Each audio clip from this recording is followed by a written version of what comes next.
Okay, well, this is the 2025 Family Pictures Podcast Awards. I'm Michael Branson Smith, and yes, this is Jim Groom, and it is literally 2 days into the new year. We are January 2nd, and we've got a lot of movies to look back at, and we have decided to come up with a bunch of awards. They may overlap. We're naming them for the first time. I'm not exactly sure how this is going to go. No, it's going to be fun though.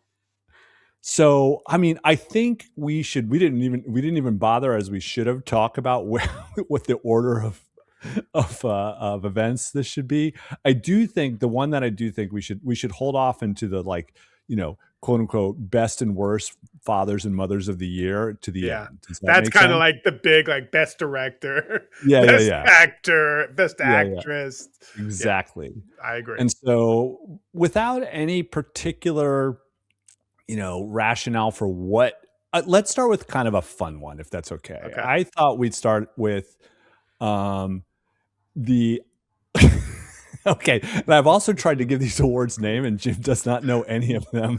No, exactly. We are not prepared. Well, we're prepared, but independently prepared. Yeah. So which is for the first time we have not previewed each other's listings of anything. Exactly. So this is going to be fun. So this is named tentatively the I Want a Woman Award for the family member most likely to blow up your holiday dinner.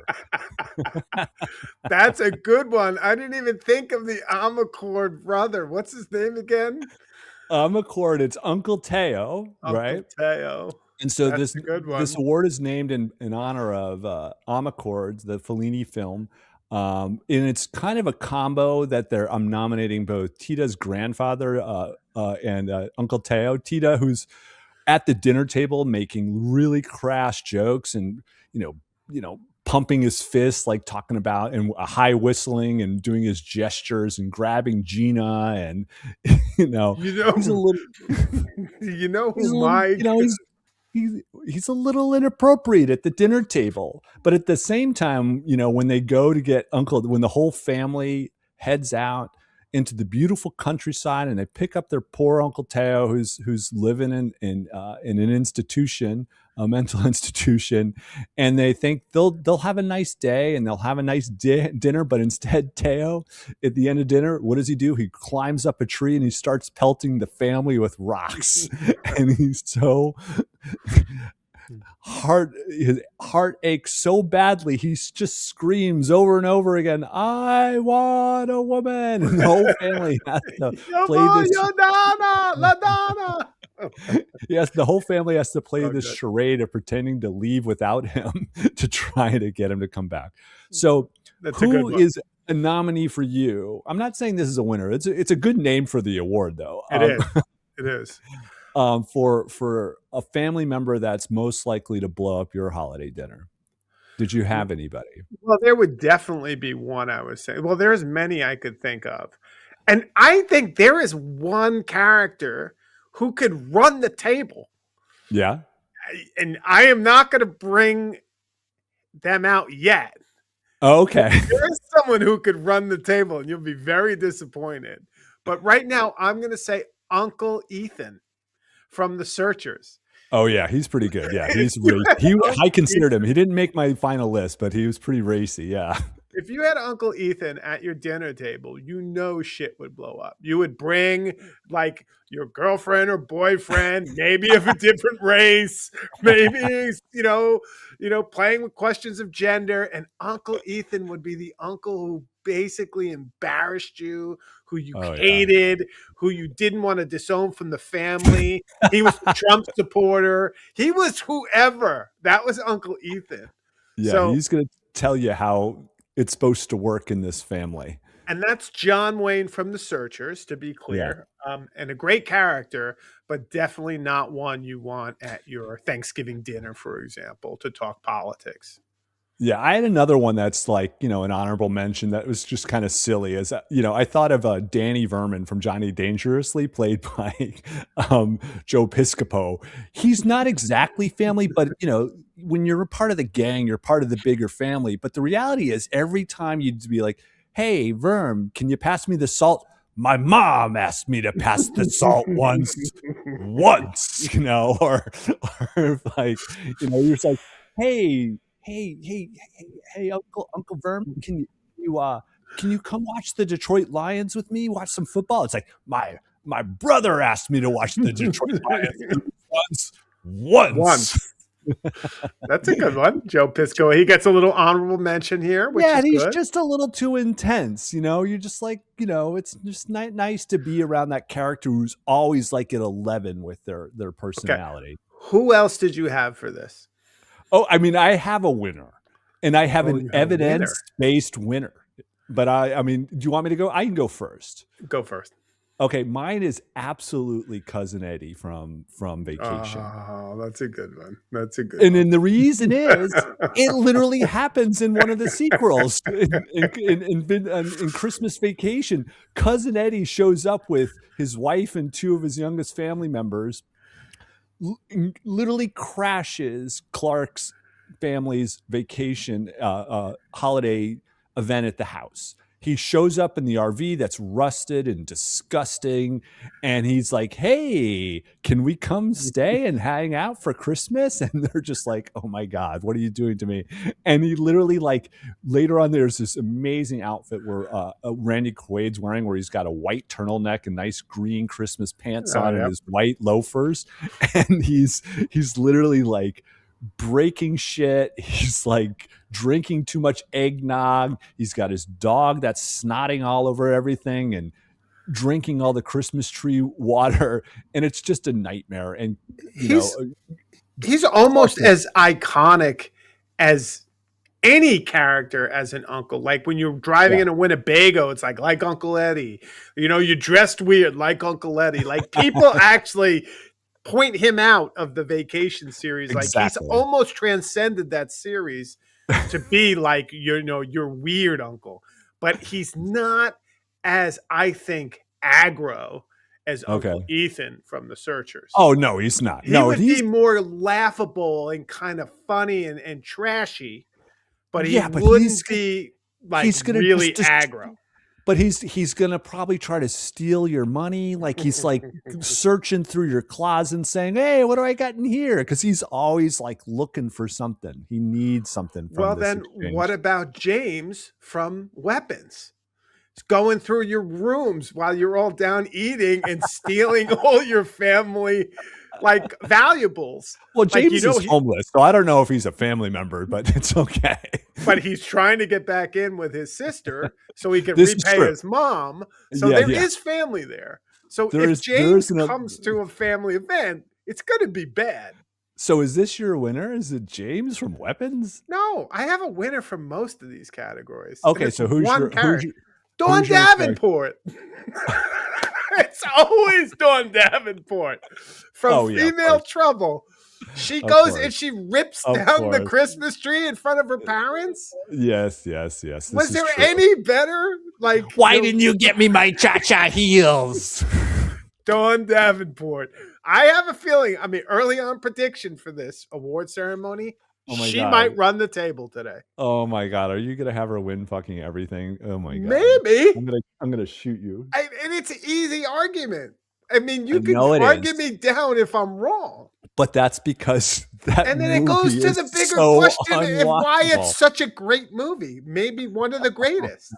Okay, next category that will not be able to include anyone I'm talking about John Waters' Female Trouble, from Female listeners and Trouble. viewers out there. A great film that Michael just couldn't appreciate if No, I we're cannot. looking back on 2025. All right, so you pick a category. What's your next one? Okay, I have a new one for you. Okay, cool. I'll have to do something on the fly then. Worst surrogate mom or dad? Surrogate. Oh god. Okay. So there's surrogate, meaning obviously not the real mother or father. Not the real So mother or father. okay, so now I'm on the spot. Let me think of who I would like to pick. So you give me one while I'm searching Okay, some of your here's nominees. one that gave me the whole category.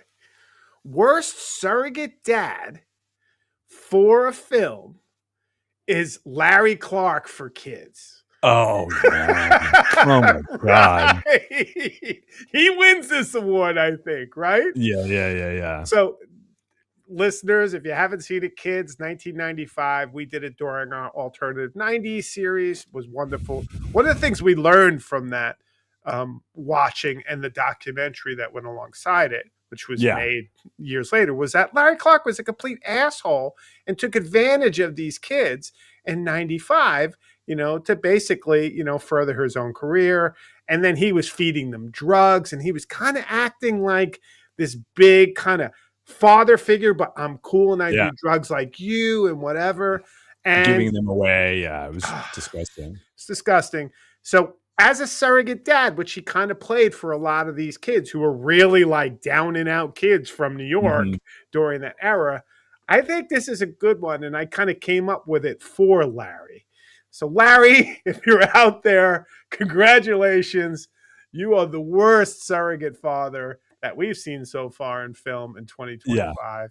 You Yeah. big jackass. You. Yeah, I mean that the documentary, which was we were once kids, which was from 2021, which was really difficult to find because you get the sense that the producers of the original film are trying to squash it almost practically, and yeah, I do have them coming as an honorable mention of a different category. That's a positive one in the context of what this film. I loved how we spent. That was one of my favorite episodes. If Yeah, we're not doing good like one. episode favorites, just the way that we both discovered the real story behind this film and spent more time talking about the documentary than the actual film itself, which was Yeah. really interesting. It was interesting. And a lot of time talking about what a jerk Larry Clark was. Even Yeah, Harmony Korine in a lot of ways too. Although you give him more credit than I would.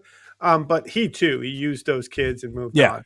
But yeah. I mean, yeah, that was a so anyway, that's a worse surrogate dad. I'll throw you an easy one. Best surrogate dad. Best surrogate dad has got to be what? I guess it's got to be Leonardo DiCaprio's character from One Battle After Mm, Another. that's he's kind of whether he's not the real dad or not. I think he's not, but for all intents and purposes, he is right. Okay, so he's not a surrogate in that I mean, regard. that's a really good question. Actually, that's a Yeah, good one. I was thinking a little bit closer to home early on in our podcast. He comes in, and you know whether he's a surrogate dad or a teacher is a good question because he's kind of both.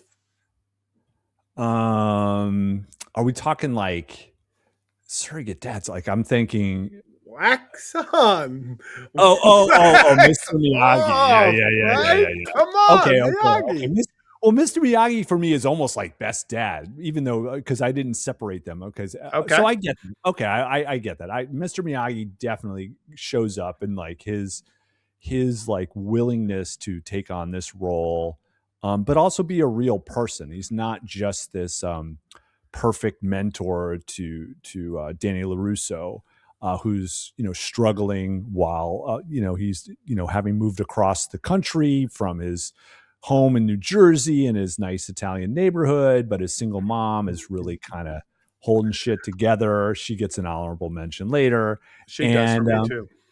and but it's interesting because yeah, like the way he lets him into his life is just as important as to what he teaches him, whether it's karate and about life and otherwise, right? Because he becomes a vulnerable character himself as a surrogate dad, like when he's doing his anniversary of his wife's death, That's right. which we learn about. And so, what's great about that relationship is it's not so simplistic.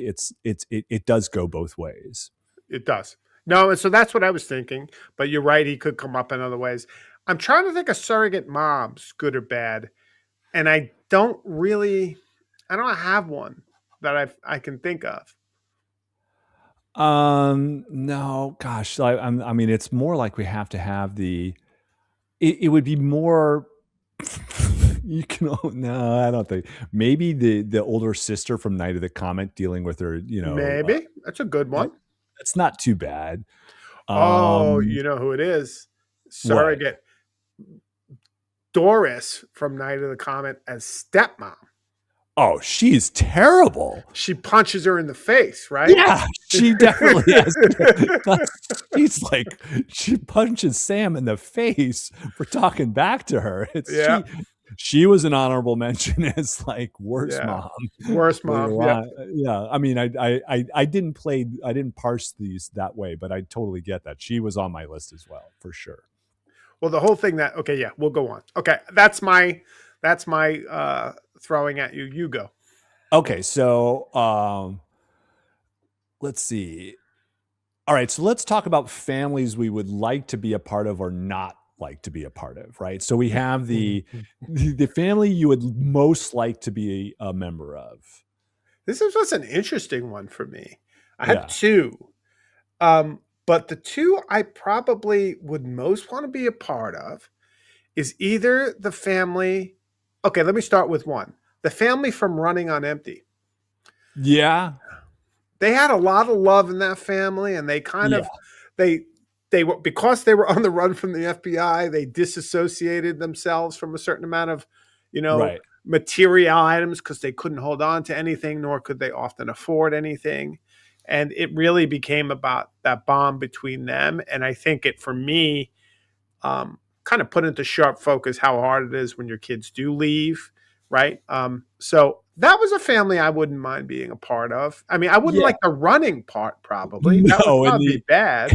in the interrogating, it's like, did you give your real name, your fake name? What are you doing? And it's like, did you keep all that straight? You do love baseball, but do you really love baseball? Yeah, and I mean, we Yeah. did talk about in that film. Baseball's my life. It's this idealized 60s liberal family, right? Yeah. Like they're literally dancing. They have their all their the at the birthday dinner where what's the name that everybody uses, and it's everybody's like 20th birthday because they're not allowed to use real Sam. names. Yeah, it's everybody's birthday, happy birthday Sam, and it's the homemade hats made of like foil, and they're Exactly. dancing to James Taylor, I See Fire, I See Rain, and it's Yeah. And but it River is. Phoenix is awesome, Oh yeah, with Martha so Plimpton. Martha Yeah, Plimpton. It's just yeah, great. So yeah. that I was a mean, family that was very warm. And there's not too many of them where you're like, yeah, I really want to jump into this family. And well, so I because of this, I went in a different direction. I decided it's like, I'm just going to look at it from a real estate perspective. well, that's interesting. Yeah, I'm trying to Yeah, it's think. like I would love to live by the beach in Amity Island, at the Jaws house. That was amazing. That's like living in That Montauk, right? That's funny you should say that. That's my second choice. Maybe Yeah, my first, because I yeah. also like with him at the dinner Oh, the Brody table. family's a good dad, super good. I love, Ellen Brody is a Yeah, great mom. Like I yep, just associate with her as a 70s kid. And yeah, as a 70s kid, it's a house I could have seen myself in. And while shit right, went crazy outside, there was still a lot of love and normalcy in that house. right. So, yeah, those were the two actually Well, for the other me. one I had, if you wanted to go, and it's also a nice home in terms of family wise, was the Butler family from Mr. Mom. From it being an Ah, iconic 80s home, like it's just got all the trappings of a classic 80s. It's got an Atari 5200, yes, good it's point. got a nice shag carpet, the brown palette. You got your sports posters. You got, That's you like the know, Detroit you got Lions on you there. got your race car bed, that you fantasized about when you were an Oh my 8-year-old god, boy, it's true. so this again, it was real, but obviously, Jack He's a is good like dad. he's a great dad slash he's the wife too. And It's Terry Gar's a good mom, right? Like she's exactly. goes out, she's kind of that 80s mom who's like, I'm gonna make the bread now. Yeah. That's a good one. Yeah. So I mean, those were kind of, and if you wanted to be really off, even though it's like, well, if you have to go into the past, if you were to be forced to pick a homesteader family that you wanted to be part of, I think the best, most likely one is the Starrett family from Shane. Sure. It's like you've got a picture of my two dads and a loving wife, and Yeah. but that'll come up more later. So I did not have a clear winner for this one. So I think I'm up. I'm up for You yours. you even make well, I actually think the Mr. Mom one is a good one. And it makes me think like 16 candles, like the, Oh Sam, yeah, Sam's Sam. family, Oh, like, Sam's family having the like sarcastic brother though constantly around that you want yeah, to punch. Yeah, and the self-absorbed vapid sister who's getting married. that's true. Yeah. Okay. Yeah. So I mean, it's the iconic, Chicago upper middle class household, and it's super waspy. Dad's awesome, and Paul Dooley's going to come up He in a will come cameo. up for me too. Yeah. Yeah, yeah, yeah, yeah. That's good All to right, so hear. so what about the least? This is the this one I named. So this one I gave a name for. Um, the "You Were Gone" award for the family you would most least likely want to be a family member of, and the "You Were Gone" is the line from Elijah Wood in the Ice Ah, Storm, and that's when right. his dad comes home from a business trip and he's like trying to make conversation with his two kids, and it's this hyper modern house that's super cold, and the kids are just like they look up at him and they're like, "You were gone," That's and right. that's how disassociated the parents are, and this is like that film represents families like the classic idea of the 70s parents who are really like they're parents but they're not interested in their kids lives really at all, you know and it's a Yeah. really cold household. Like the mother is played by Sigourney Weaver, and she is this liberated woman who has two boys that she's kind of like taking care of. Like she's doing a good job. Like there's the great moment where the son that is playing with fireworks and blowing up his like GI Joes and shit, That's the and, best. and she doesn't know what to do with them. So she's like, she does great parenting in that she's like does substitution. It's like, stop blowing things up. Take this, and she gives him like an Indiana Jones style bullwhip. That's right. Yeah. But Yeah. it's other than that, you're just like, whoa, this family is really out to lunch. So But that one's an honorable mention I potentially. like that house too. Yeah. I Oh do. yeah.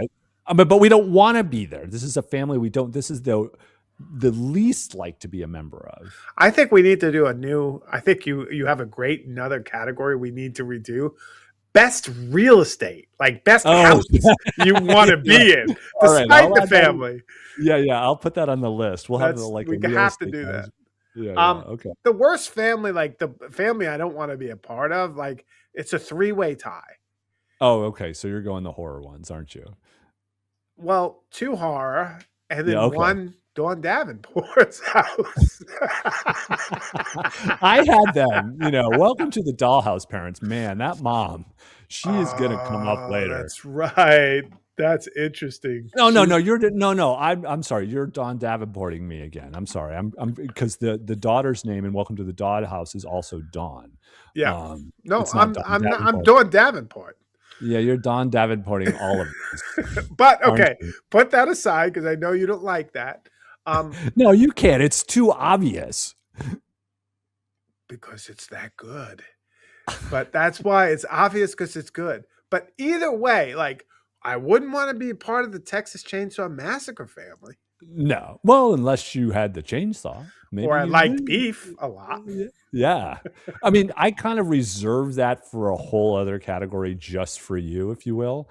The My Got Family Has Always Been in Meat award for the family structure that is a mechanism of it. dysfunction in horror. I We can saw go to that. that. Okay. Yeah, okay. So if we're pulling back from the horror, families I wouldn't want to be a part of. Um, yeah, I mean, the engine of horror I've done. Doing this for the family is a great one. Blow up family holidays. Family I would least like to be a member of. I did say Texas Chainsaw Massacre, but Yeah. I would basically have to reevaluate that based on another category. So let me think about that and come back to it. Yeah, well, I mean, I'll give one more just to consider because I don't Okay. have an outright winner here. Because also, I kind of struggled with this category because I think we have overlaps in certain Yeah, things, and we do. and I also thought of like the Fox family from the Mosquito Coast. It's like you have a dad who's Yes. dragging you around the world and like pontificating about like how you're supposed to live a life, And I was like, that'd be pretty brutal to be part of that family. That's true. He would be a bad dad, but we'll get to him. Um, Yeah, we will. uh, so yeah, that's a good. I mean, there. I mean, the other one is I wouldn't want to be part of the firstborn house, given the way that goes Oh down when you no, bring the yeah. guy in. So Oh you yeah. bring Sam is his name. You bring him in. Terry Garr's got divorced. You know, it's a Oh, real yeah. 80s nightmare. And then she wants to get back with the husband, but he's getting remarried. And so Hmm. on the rebound, she hooks up with a real loser. And the Peter loser's Weller. actually violent. And then he comes into the house and disrupts the life of these two teenage boys in suburbia. And it's Lots of rough. cocaine. Lots of cocaine hidden in the floor, underneath the Sadly, I think. rug. Yep, yep. That's coming up in the attitude adjustments for me in mom's category. Sadly, even though I Yeah, love Terry Garr, it's like so interesting to think of Terry Garr and these two polar opposite, mother characters, from yeah. Mr. Mom and Firstborn. It's just crazy. I think she could win another category. Yes. We won't maybe go into like think about it from for another time. Mom of the '80s, Oh yeah. We can have era moms. Maybe we'll do that era too. moms, because she for me is definitely the mom of the '80s. Yeah, yeah, yeah. This is true. All right. So, do you want to pick another one? Um, okay, I do. Most accidental family. Okay, so I have a renaming of this one. It's Okay. the Let's Keep Veering Award for the most successful accidental family, right? And the Let's Keep Veering line is from Paper Moon, right? Ah, And yeah, that's a good one. you've got Mose and you've got Addie and what I loved about this film, I mean, it's sad and amazing at the same time because it's Tatum O'Neal and Ryan O'Neal and their real father and daughter doing a movie together, and it's a portrait of success in their relationship on film when we know in the background in real life it's a really really struggling relationship. Yeah, Tatum O'Neal is forced to grow up all too quickly with her kind of philandering father and surrounded by booze and drug abuse of all sorts. um but in the picture, what's so great about them is like he's a con artist and she's a sharpshooter. She like sees right through it and she picks up the trade faster than him. and yeah. and we don't is he really her dad? We don't know. I mean, but he No, becomes this that's a surrogate dad right there potentially, ultimately. yeah. As a winner of the best surrogate dad. And I just love like how they go through all the widow's Bibles con, the change raising cons, and all these things. And there's just all these moments of them in the old like 1940s like convertible Ford or whatever it is, Model T or whatever it is. We don't know. I don't remember the car. And they're fighting over where they're going to get Bibles, and she's like arguing, and then they come around to like, okay, well, we'll go back to this town. Like they need each other, and that's what it ultimately comes to. And it's that accidental. There's others, I mean, but I just wanted to bring that one up because I That's don't a think good that. one. Yeah. That is a good one. I hadn't thought about that one, but it's good. Here's my accidental family. And I don't know if it's just, recent because it was more recent, but Jeremiah Johnson Yeah, I had is that a one too. great accidental family because Jeremiah, um, you know, comes upon a house which had been massacred by I think it was, I'm not sure which tribe, um, but Oh they yeah. they pick up a young boy who was the only survivor, save the wife, who has no longer gone crazy and can't deal with him. He's deaf, takes him with him, and then in a trade gone wrong, he trades and gets a wife that he never wanted. So here he has a son he never wanted and a wife he never wanted. And for about 15 minutes in the film, they're happy. And then it's terrible all after that. But I would say that's a really good example of an accidental family. He never Yeah, and it's wanted, he didn't sign no, up for this.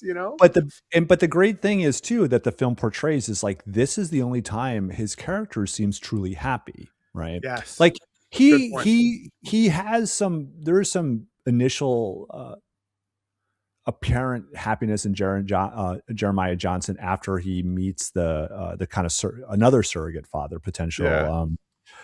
the bear claw, who teaches him the ways That's of another good being a mountain surrogate man. parent. Yeah. Yeah. And bear claw teaches, and then so he becomes a successful trapper, and that kind of montage of his success, you see happiness, but it's a solitude, and it's this mythic idea of solitude that brings happiness in a man that we actually interrogated quite a bit. I think that was interesting, and Yes. so and his finding this accidental family is where we see him most happy, I think, ultimately. But this is where I actually had kids as well, because Uh, it's the reclamation of the lives of those kids. That was so much a story of, because Larry Clark and Harmony Corine's story was of like basically teenagers are absolute, miscreants. They're just sex obsessed yeah. rapists and and drug We're abusers. never going to escape the AIDS virus. Like it's coming to Yeah. get us all. Right. And but in reality, because these actors were really truly many of them real people, and most importantly, I think were they oh shoot, I didn't write it down in this area, but it's just basically a group of skaters that came from neglected homes or living in poverty where parents can't be around because of work situations, and they find each other and they accept one another, and it's like Yeah. that classic found family which we talked about, which we first talked about with the Outsiders, and the brothers, and how they allowed any of the greasers, their house was the house Yeah. to be, The right? accidental family, yeah, par excellence is probably the Outsiders. Yeah, I mean, I think ultimately it is. That's who Yeah. I would choose probably as the winner, and probably my most emblematic favorite moment of that is when what is it? Two Bit, who's played by Emilio Estevez. Everybody has left the house because they have to go to work. Like Soda Pop and the older brother Derry have to. Dally, no, not Dally is Martin, the Matt Dillon character. The Barry, who you're right. Derry? Yeah, it is Derry, right? Yeah. The oldest brother, played by Patrick Patrick Swayze. Swayze. Yeah. And so they're all off to work, and it's just so awesome. Emilio Estevez says, "What's in the fridge to eat?" And he finds an entire chocolate cake, and he just picks it up and he sits down and in front of a television of cartoons and just starts mowing down on this entire chocolate cake. And that's It's what was wonderful. allowed in that family. So I would say the Outsiders family probably wins that one for sure. Probably. Yep. Yeah. Jeremiah Johnson is a good more recent example of someone who Yeah. didn't want it but maybe gave him something, but also was sad, unlike Outsiders, because it didn't last. No. Right. So yeah. No, there's continuity in the brothers, and that's kind of a big part of that film between Soda Pop. And Soda Pop has to deal with like being the mediator between Derry trying to be the father figure to Pony Boy, and Pony Boy not wanting to always have to live up to some idealized future of like going to college, even though he Yeah. is the one that should, like, he's the sensitive smart one, and whereas like Soda Pop and Derry, they're meant to work at the gas station and they'll be fine and they'll fix cars and probably eventually have kids and all that, but Pony Boy, they want to do something different. And so that story and that lineage, I think, that's a house. In a weird way, I wouldn't mind being a part of that family either, That's a especially if good one. Yeah. like if I were like, especially like the Ralph Macchio. What's Ralph Macchio's character's name? Johnny, I Johnny. think. Yeah. And he's clearly the one who's struggling the most. Like, he's presented as like kind of holding himself, sheltering his body, from attacks, and he's dirty, literally, like his clothes are the dirtiest. And he's the one who never wants to go home. He'd rather literally sleep in an empty lot across the street from a house, Yeah. you That's know. true. And, Yeah. and that he was welcome and felt protected by that family was one of my favorite parts of an accidental family, for sure. All right, so another category. This one's for my next one. This is the "We are not going back, we are staying" award for the family member that insists on what's best for the family despite the consequences. So who's the family member that is just like Yeah. fucking telling everybody this is how you're going to do it in this family? Well, that for me, I had him in another category, but I'm gonna move that. That's Ali Fox from Mosquito Coast.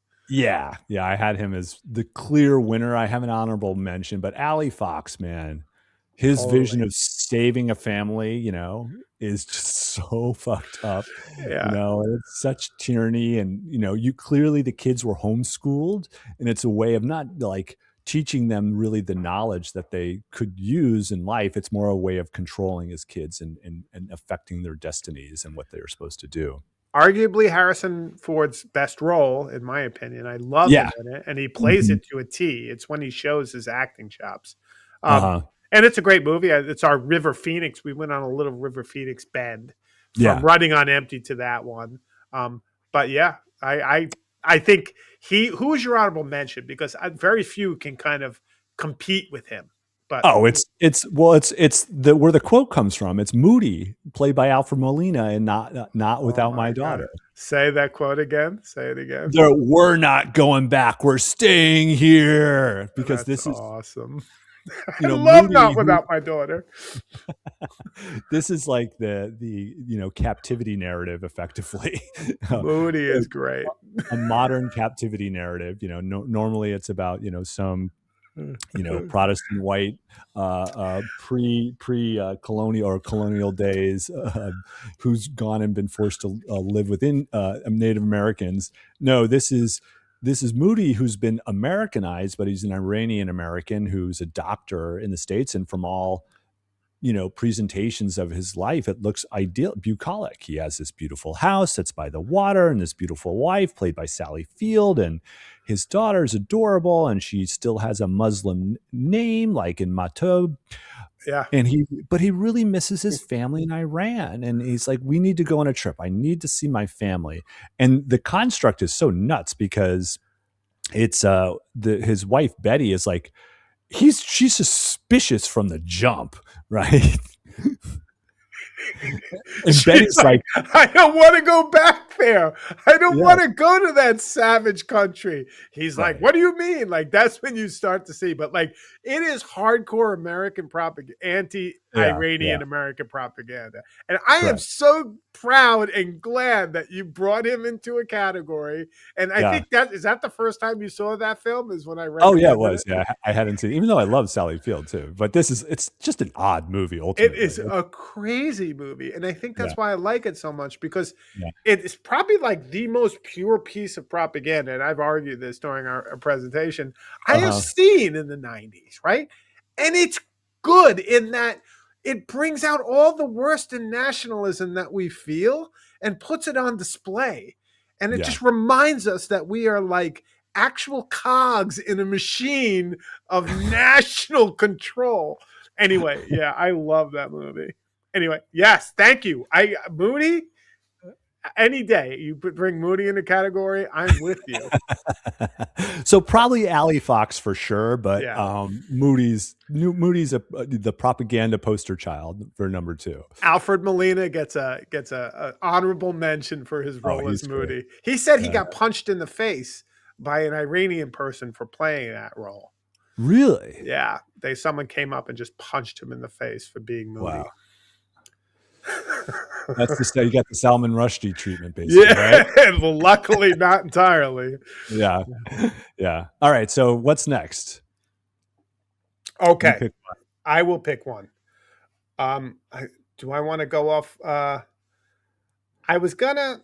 Okay, Well, we this is have it. not. Well, we don't. I mean, in terms of like formal categories, we don't have many left. Okay, But so let me give you a except new for the one. big ones at the end. So you can give me a new one, and I'll see if I can muddle through it. Yeah, muddle through it. You'll be fine. Yeah. Best and worst teachers.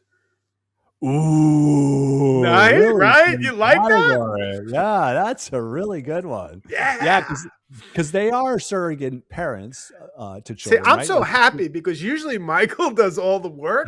So when I can contribute anything to this podcast, I get Well, I mean, happy. Jim could have done a nice job of actually writing this category in an email to me so I could have prepared for it like his other ones, because I No. sent every He category name did. to him so he could prepare. But these I'm doing off the fly. But I do definitely have. This is an easy one, right? Yeah, is it that? Well, there's so many teachers. That's the thing. There's so many. And obviously the Breakfast Club, right? Oh yeah. It's Werner, right? So he's an Too obvious. much. But But there's so many other is great he ones. worse? So let me ask you this question. There's some really bad ones. Is he worse than the teacher in um Firstborn, who No, that's what attacks the I'm saying. kids for being fat and Yeah, he like that's tries what I to wrote lord it down. over them? Like, he's a Oh really yeah. bad teacher. Oh yeah, and oh, God, there's other ones too. I mean, obviously. The teacher from 400 Blows? Oh, yep, that's another one that comes up like that one. I bring up Antoine Daniel's experiences as a child as probably in one of the worst like kind of family structures out there. Yep, that's a really good one. That teacher is a real asshole because he gets totally misinterpreted. The poor kid. He's like he finds something. He finds Balzac, and he's really interested in the poetry, and he builds a little shrine to him, and he writes this essay that the teacher just assumes he's cribbing and cheating on it, and he's Yeah. plagiarizing, and he gets nowhere, and so he immediately just knocks off at the knees his budding interests, and that's a classic shit teacher. And this, I've actually come up with a name for this category. It's from Marcus in Weapons. You aren't a parent, you're a teacher, is what Oh, he says. So this is the you aren't a parent, you're a teacher category. You like that? okay, yep, I'm writing it down. You're a teacher. Yeah, that's Okay. a really good one. So those are the bad teachers. Who would you say, and I'm putting you on the spot because I didn't share it with you. So I'm fine to go first to give you something to give you a little kind of lifeline here. Is the best teacher. Well, I mean, obviously, we do thankfully have weapons to lean on, and we have Yes. obviously Julia Garner's character of Justine, She's right? up Like, there. Absolutely. because she's the one who insists on like the classic, like with Marcus, the principal is like, it's been enough. Alex has been through enough, but she's like, I was just at his house. I know I'm not supposed to be there, but it's like freaking newspapered and no Exactly. one's answering the door. And I know he's in there.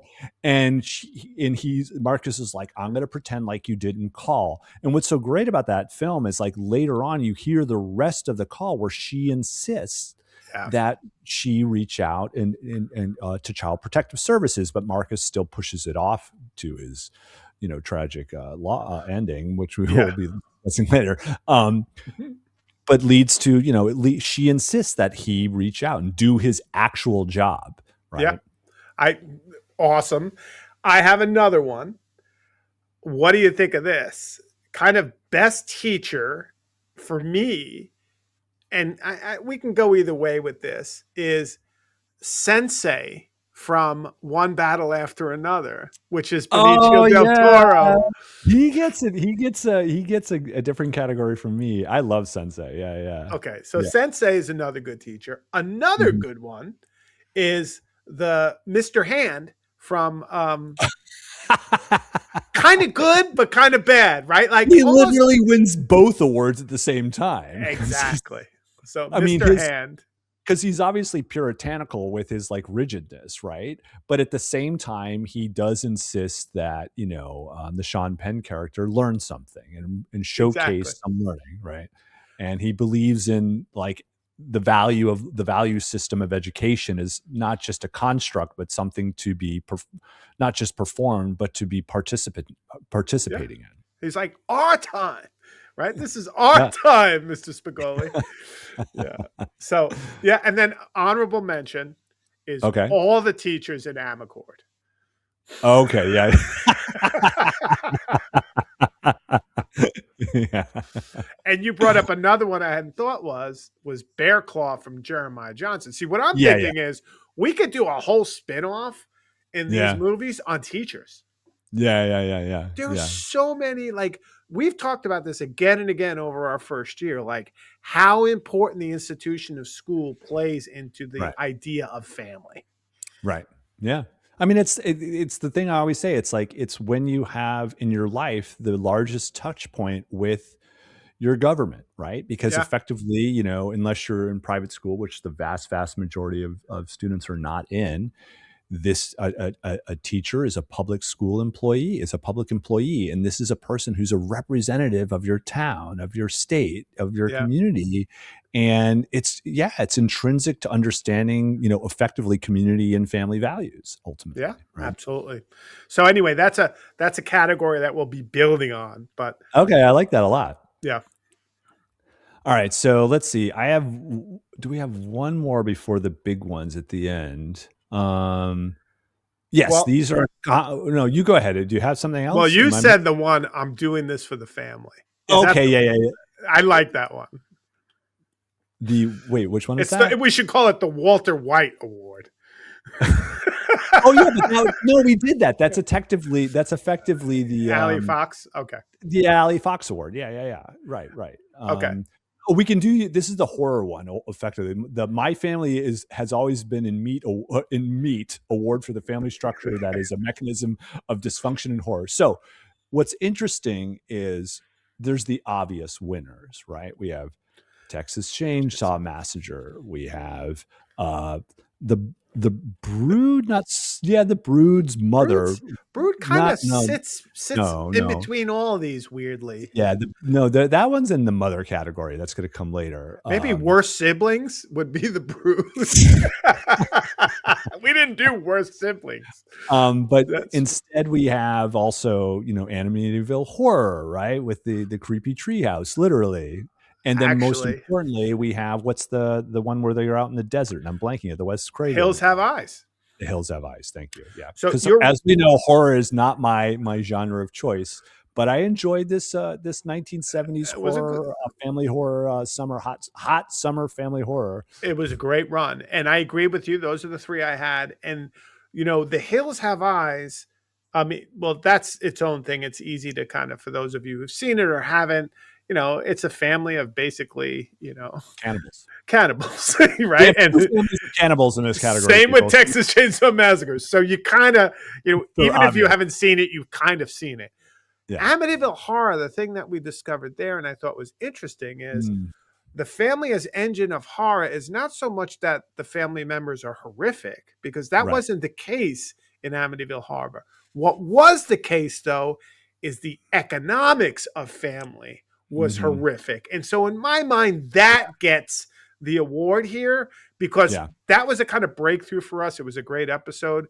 But also, it was the idea that movie was really telling us about 70s economics or late Yeah. 70s economics and how horror inspiring and inducing that was for families to keep up with inflation, to Hmm. manage a very expensive lifestyle. So that would be my number one.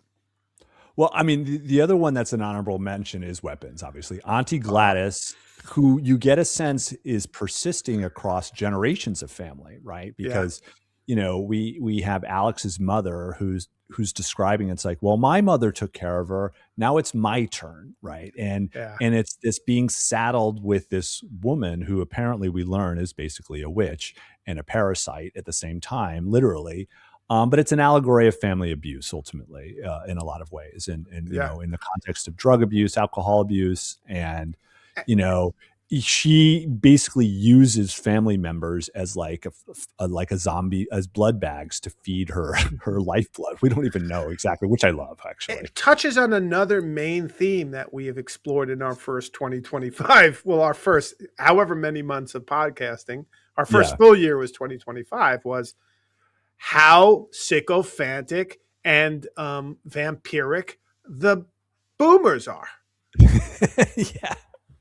We're going to get into this because we are, later after we finish this, we're going to jump right in and we're going to actually do a re-recording of Weapons because Yeah, we fucked up the sound. We were so excited to do it because we had just finished the summer family horrors, 70s summer family horrors pictures. We're like, that's oh my right. God, we have to do this movie. But we were both you were on vacation somewhere and I was not with my proper equipment. And it's sadly unlistenable. I mean, it's an artifact. I'm not going to take it down, but we need to do it justice. And so, yeah, I mean, that one is probably I love is the iconic reaction to the boomers, and we'll get to Yeah, that. Which is that was really, I great. don't want to even spoil that. Yeah.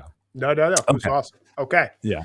All Drum right. roll, please. No, we're not at the end yet. We have well, these kind of I realized as I was writing these, now looking at the end ones, they kind of bleed, so we could maybe skip these. It's like Well, no, the let's not What skip About them. You Dad award for the kid or teenager with the worst relationship with a family member. And that's also kind of Yeah. blends right into worst dad. So I don't know if or worst mother, or like it's kind of not necessarily to do these. Um, so let's not do this. Let's go into the end. All right. Okay. You tell me So where you want to go. we have, well, these are our, we have our standouts. Do you want to do the moms or the dads first? Are we doing like regular moms or TV movie moms? There's no TV movies. I respect your choices of Because pictures that were I not have your favorite. moms and then TV movie moms, and I Because think you know who's as one of the you TV movie know, moms. there is an episode that will not be aired because someone took on this podcast as an opportunity to air his grievances with the film rather than confront the things that are constructively, as I did with a film that I very much struggled with. This guy. Yeah. Oh yeah. So I, in reaction to my least favorite film, I pitched, like basically pitched a TV movie. Your least With, favorite film might sweep the awards. Because who's a worse mom than Dawn Davenport? no, I mean it's so okay. Let's start with there. That's like the I love how you can't deny it, but okay. don't want to engage it. We'll engage it because there's many candidates for this All award, right. and I know Dawn Davenport's going to win. It's fine, but because I didn't name it after Dawn Davenport, a quote from Dawn Davenport, I named it the "Being Blamed for Everything" award for the mother who needs an attitude adjustment. All right, and so that's from The Brood, actually, which was this allegory of like kind of growing up with generational trauma ultimately, right? Yeah. And we learn about Nola, who's played by Samantha Eggar. Her mother Juliana is basically an alcoholic, and she's been a horrific mother, like horrible mother. And at one point she's like talking to, I don't even remember who, I think it's like her husband, right, who Nola's been separated from because she's supposed to be on this retreat and repairing a restorative retreat. And she's talking about like, "Oh, it's so hard to deal with her. And like, I was just being blamed for everything and to have the past distorted. And you don't even recognize yourself anymore because it's your child's version of yourself." Mix me another 16-ounce cocktail, will you Yeah, please? I know. And so Nola is so screwed up as a result of this generational trauma, and it's represented through the murderous rage babies that she kind of begets. And because Yeah, that's the whole idea. rude. It's like, it begets, this trauma begets more trauma so often, and it's so sad. And I think that's very much what a lot of this picture was about. So that's one of my nominees. We've already mentioned her and you spoiled it, is stepmom Doris, who punches out Sam, for talking back to her, That which is was awesome. really bad. What about? I have one. Yeah, you go ahead. Perfidia Beverly Hills. Yeah, from one battle after One another. battle after another. As much as we love Perfidia, Yep. she runs. No, and she's into her guns. That's a good gun. Yeah, exactly. She liked the Yeah. gun more than the child, right? That's what they Yeah. were saying. Right. But there's one, and that's a hard one because you want to love Yeah. Perfidia for what she represents, but You at the do. same time, if you're looking at the mom category, that's a rough Yeah. one. Well, another very close, and this is another Dawn, right? This is Dawn from Dawn's mother, Marge Weiner, right? So we have Dawn Weiner, not Dawn Davenport, from Welcome to the Dollhouse. And she's the classic example of the play's favorites mom, right? Yeah, that's Where right. she literally talks about her favorite daughter, who's the little beauty queen in her, ballet outfits, and she's the normal one, and she disparages the older nerdy Mark. But she's absolutely withering of Dawn. Like, it's awful. And it's like she wishes she was like a kid of like from another marriage and wished didn't exist. It's like, oh, I married him and he had this daughter Dawn, and so I had to accept. That's what the way she treats her. But, and like, no, and there's just two more final examples with her awfulness. There's one moment at dinner where performatively she's demanding, Dawn says, you love Missy, don't you? Right? Because Missy's being a complete little bitch to Dawn. And she's like, no, I'm not saying it. And she's forced to sit at the dinner table well into like 8 p.m. But which I love about Dawn is she's just like, fuck you, mom. I am not saying it. I don't care how long you make me stay here. But then she also takes away dessert from her too for refusing to let her clubhouse be destroyed. But did she chain her to her bed? That's I all I know. have to ask. I Dawn know. Davenport chained, Yes, yes, what's yes. her daughter's name again? I don't know. I don't remember anything from that movie. I try not to remember any of it. Did she chain her to the bed? It's like I was the No. one chained to that movie. I was a hostage to Jim Okay. Groom's there. So beyond Dawn Davenport, maybe because she's almost unfairly so like her It's a dominance character. is unfair. But Yeah. what about Donna from Vengeance is Mine? Yeah, yeah. I mean, that's for sure. I mean, I think, this is someone wait, what Donna is happened? the one who we Oh, saw right, was right, a right, right. ghost. Right, right, right, right. Yeah, but is she really there? She's like more of a haunting mother, right? Like, but she's Oh, but terrible. she's terrible. Like with the Yeah, don't go through that. Take yeah, everything out of here. I don't want you to have anything in here if you're going to leave. yeah, So this is Vengeance is Mine. This was our kind of discovered movie, which we had a great yeah. time figuring out that, maybe this woman who we're talking about, Donna, who plays the mother of this young girl, is actually Mhm. dead because she Right, seems to be haunting the husband who's having a new relationship and the right. kid. But in her haunting, she's really abusive to this kid Yeah. and in like really ways. And she's also mentally unstable. She disassociates. It's a Mhm. lot of like unpleasantry with Donna. Yeah. No, that was one of our kind of revelatory moments within podcasting in 2025. It's like, whoa, because there's this scene where the new Joe is like sleeping in the sunroom and is with the man, the father, and so it's this budding relationship. And Joe wakes up and sees Donna out in the backyard during a rainstorm. And Joe's like, what the fuck's going on? And she's like spying on them. And she comes to the window of this kind of solarium styled like sunroom, and we see she's perfectly dry, Yeah. right? And then that was like, whoa, this woman is not really here. Something's going on And here. then once you see that she's a ghost or believe it, and Yeah, then you can't unsee it. And rather than the original title was Haunted, whereas yeah, the new one was mhm, Vengeance is Mine, which is like a yeah, fucking Charles Bronson movie. It was so weird. It doesn't yeah. work, right? No, So it doesn't. it was good that's a good one. So, okay, Yeah, if we take Dawn Davenport, who's the perennial winner of any yeah. category we throw up, who do you put up? So Who's your first nom? Oh, wow. I had one last one that's a nomination, and we'd already talked about it. Is Terry Garr playing Wendy as like the single mom who kind of spirals with Yeah.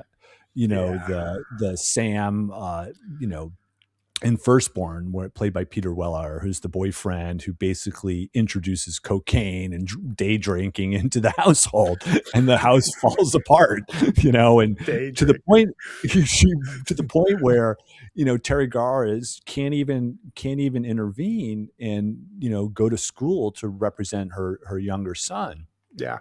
and Jake has to True. go bail him out of school. And so literally, like, there's a moment where Jake has to witness his mom doing lines of coke, off a pinball machine in Uh, the living room. oh, And I love that Firstborn is getting some love in this, oh yeah, you it know. does it. And I love like Terry Garr's portrait here. She's incredible. But if I were to pick a winner, I mean, I think Marge Wiener for me, other than obviously Donna Davenport. I think the playing favorites with kids is like the ultimate sin, like the classic Yeah. ultimate sin of a parent, right? One of the classics. Yeah, and I think you're right. Donna from Vengeance is Mine is kind of whether a ghost or not in full control because of her mental state. I Yeah. think you're right. I think um, Lost in the Dollhouse definitely does. Yeah. Welcome to the dollhouse. Welcome Yeah. to the Dollhouse. Sorry. Yeah. Perfidia, Beverly Hills, too. Yeah, that's pretty good too. Yeah. All right. So let's talk about the one I named it. It's like I said, you come crawling back to me, daddy, daddy, That daddy. Give me something. Award for the father who needs the attitude adjustment. And this is good. He's Big Brad Whitehood is definitely Big the winner Brad. because he literally murders one of his sons. So Yeah. It's hard to outdo that, right? Is there anyone else who does worse? But yeah, and he I just have one. he okay, that's good because but to finish at close range, this is based on a true story of of a family of thieves, effectively, and a father who's got brothers. And so these two children, one is a half brother, and they're half brothers, basically played by Sean Penn and Christopher Penn. So it's real Yeah, brothers real playing brothers, brothers. which is really amazing. And there's all these scenes where he's using his love as like a weaponizing his love as a form of recruitment into the crime family. Like it's because it's a mini gang. It's like a mafia styled family, even though it's in the rural areas of Pennsylvania. And he talks about like things like, it's like, I don't see farms, I see money. If I can move it, it has my name on it. And that's like, and it's all these like rules of how to exist. And it's like, don't show up the family, don't violate the group. And one of the classic lines is, show me something between your legs and I'll give you a present. And this is like talking about power and guns. And oh my God, it's just crazy. And then ultimately he feels like he's being betrayed by Brad Jr. and due to his relationship with Mary Stuart Masterson character, his girlfriend, and he just slowly but surely starts to hunt down all the talkers and kills almost all of them. And Brad Jr. barely escapes with his life. But the fact that you named this category, Daddy, Daddy, give me something, is the best because that's Christopher Walken, Yeah, telling him, you'll be coming back to me when you don't have anything. And he says, Daddy, Daddy, give me something. And that's the scene where they're out in front of the house. And he's like, exactly. what are you going to do without me? What are you going to do? Where are you going to go? Right? Who are you Where you going to go? look How you gonna pay for a car? How you gonna pay for an apartment? Exactly. The You could best. come rolling back to me, daddy, Daddy, daddy, Daddy, give me daddy. Give me some. something. Oh my God. Best quote ever. Yeah, yeah, absolutely. Oh, that's a great I movie. mean, so I love for that the movie. I have I have lots of like mini nominate like shout outs, but do you I have have one that you want to do? I have a shout Yeah, out. I'll is give it a a shout out. winner or is it a shout out? It's a shout out. It's not a winner. I Okay, know very few people are going to beat Big Brad. But okay. Henri from Pauline at the beach It's true. definitely needs a fucking attitude adjustment because he's European. And he's the worst kind of European. He's that oily, kind of like everything's fine. There's no moral code. I'll just Yeah. talk my way through everything. So Henri, if I'm gonna, he's probably the dad that most annoyed me. Yeah, it's funny too because ironically, you get a sense in the film where Pauline is kind of the witness to all these misbehaving and adults who are like telling everybody how love and the world works, and she's the 15-year-old girl who's kind of participating in this weird adult culture. It's odd that I think Pauline respects him the most in a sense of like he's at least a truth teller. But He's not. I mean, it's disgusting truths, but at it's like the last scene, he's yeah. basically trying to get in bed with this 15-year-old. I know he's disgusting, but in it's and she like basically like sumo. She just like WWF kicks him out of the bed, and he's like, "Okay, I gotcha. You're right. Yeah, let's go have Sorry." breakfast together. And yeah, it's weird. That's No, it's that not whole good. European Yeah, yeah. thing. That's the attitude adjustment. Less Mhm. European, please. Yeah, yeah. Okay. So I have a few others. There's the obvious one. I almost named it the no good, worthless, free Bender. goddamn freeloading son of a bitch. But we never see him. I know, retarded, big mouth, know it all, asshole, jerk. But he exists, and He that's the exists. Breakfast Club was very much about ultimately a story of teenagers' relationships with their parents. And even though we basically only get glimpses of them as they're dropped off at all day detention at high school. But Bender's dad, I almost named it the no, what about you, What dad? about Kind your of. dad? Yeah, Yeah. you started with that, which was Yeah. right. Yeah. But I like Daddy, Daddy, give me something a bit better. I have one for you. Okay. Papa Jupiter from The Hills Have Eyes. Yeah, they all the cannibals are gonna lose, but you could say his patriarchal opposite was a pretty shitty dad too. That's right. What big You that know, was big. I knew you were gonna bring him up because you hate him. It was like Jim Carter, yeah, big Bob Carter or something like yeah, that. whatever, yeah, yeah. The man with the RV and a plan that ends up getting burned to death. That's right. Okay, I have another one for you. Okay. And I don't know if anyone could beat this dad. Earl Peterson from Earl Peterson. from Female Trouble. Dawn Davenport's alter ego. With the Oh, skid marks to when they're having sex, to the fact that he tries to, uh-huh. essentially violate his own daughter when she comes to find him. Uh-huh. Yeah, yeah, yeah. Obvious winner of the kind of let's Big Brad Whitehood is Whitewood. It's again caricatures. We're dealing with caricatures. Oh my God, No, Michael. I gave this one's a small. Well, Colonel Lockjaw wins for the dad of Chase Infinity from One Battle After Another, That's a and good it's one. because his parenting is really brief, but he's like this throwback, manners throwback, and he's like, it's like you go to a dance, you put on makeup, or what is it? It's like you got no manners, damn it, you weren't raised right. If you had manners, we might have gotten to know each other. It's like he sums up her in a moment, and that's the classic, pretty bad What parenting. about Jim Court from Say Anything? Yeah, so he's interesting. He's almost a winner of Best Dad at the same time because Mm, no, this was a different category which we're not doing because it was too specific, like the kind of best relationships with a kid teenager relationship, yeah, and he that's he true. he's both because he's both like Diane Court's relationship with her dad is like emblematic of a perfect relationship between a father and a daughter until we realize he's been lying to her for years. But what do you make of the fact that Jim Court also might be, head on head with Ali Fox in I'm doing this for the family? Yeah, that makes sense. It is literally, I did this all for you. It's right. I'm incarcerated, Lloyd. Oh, That's a good one. Yeah, I like that one Jim too. Jim Court. Okay, I'm gonna have to put that one down. All The right. only other one I had, just because it was an odd movie pick that we ended up doing, was Eric Heller from the movie Hannah, where he's like, raising his Yeah. superhuman daughter in the woods. But it's a little bit too feral and a little bit too on the nose. It's like, you're dead now. I've killed you, because she's not catching her dad sneaking up on her fast enough from a distance. It's like her punishment is like, drag the dealer home yourself. Exactly. Yeah, he's Yeah. definitely attitude adjustment dad. You must always be ready, even if you're asleep. Adapt or die. It's like, I had all the ones you had. The other one I added that I'm not hearing here yet, and I wonder what you make of it, is Moe's Prey from Paper Moon. see, this is someone who I think is a great. He's a surrogate dad, ultimately, number one.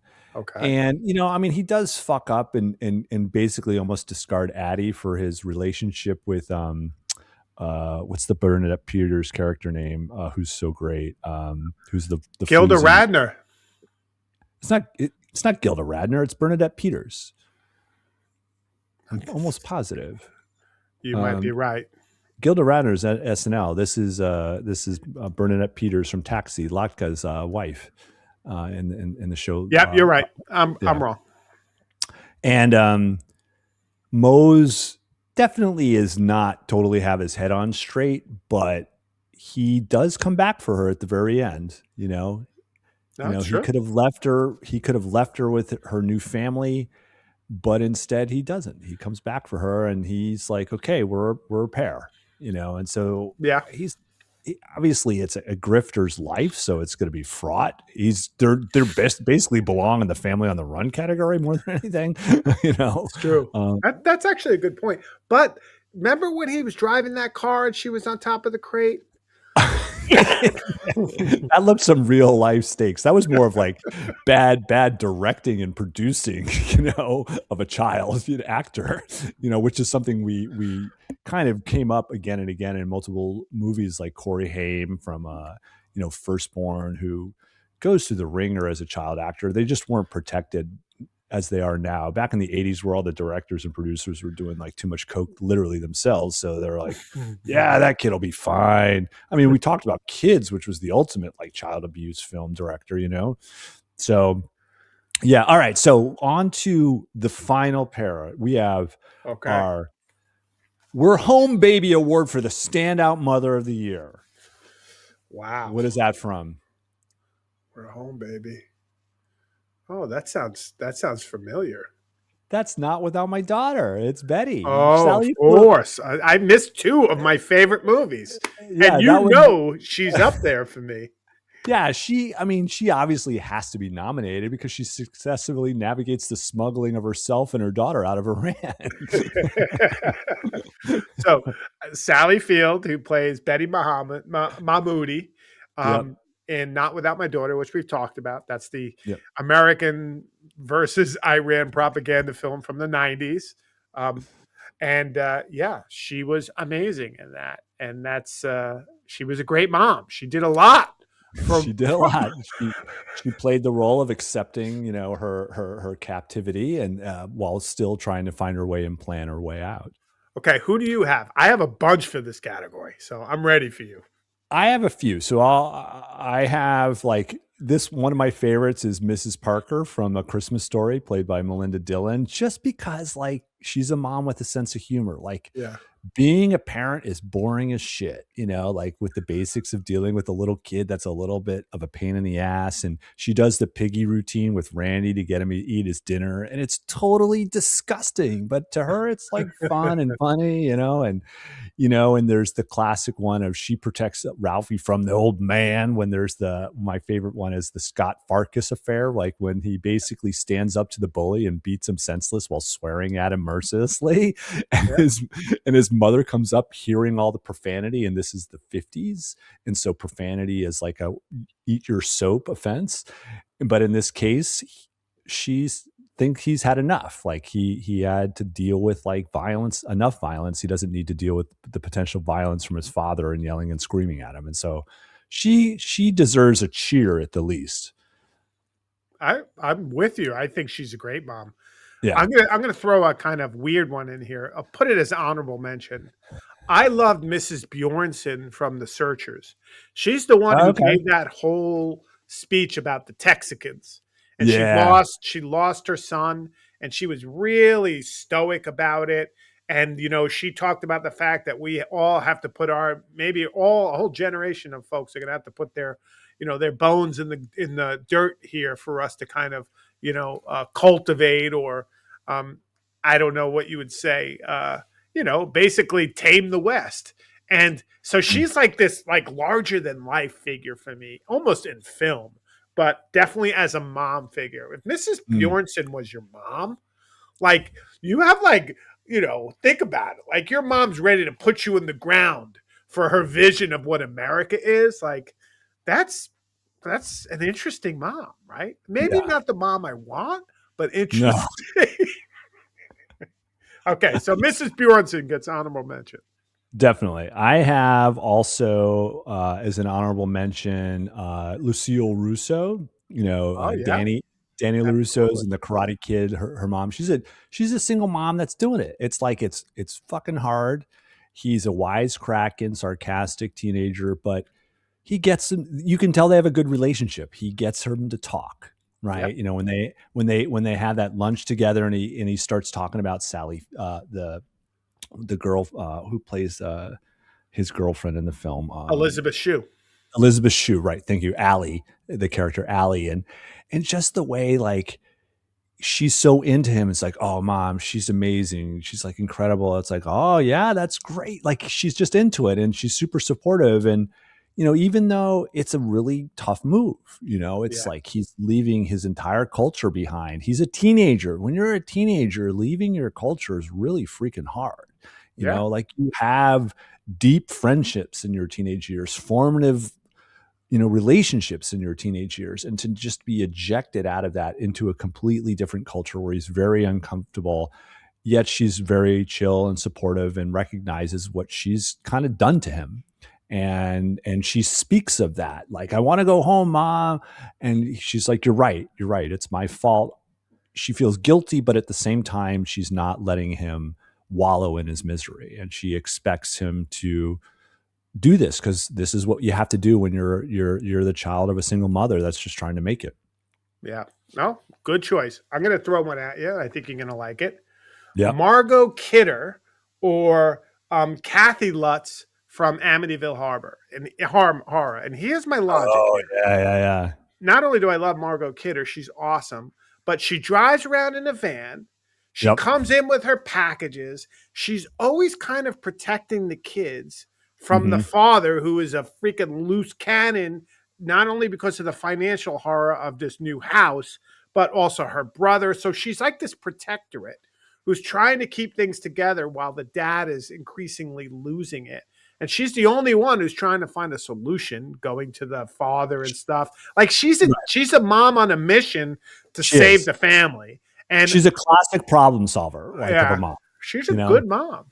Yeah, yeah, and she like when she her connection to the church is taken away from her as a solution, which you got a sense like that worked when she was going through her divorce. She Exactly. turns literally to the house of knowledge. She goes to the library, right? Exactly.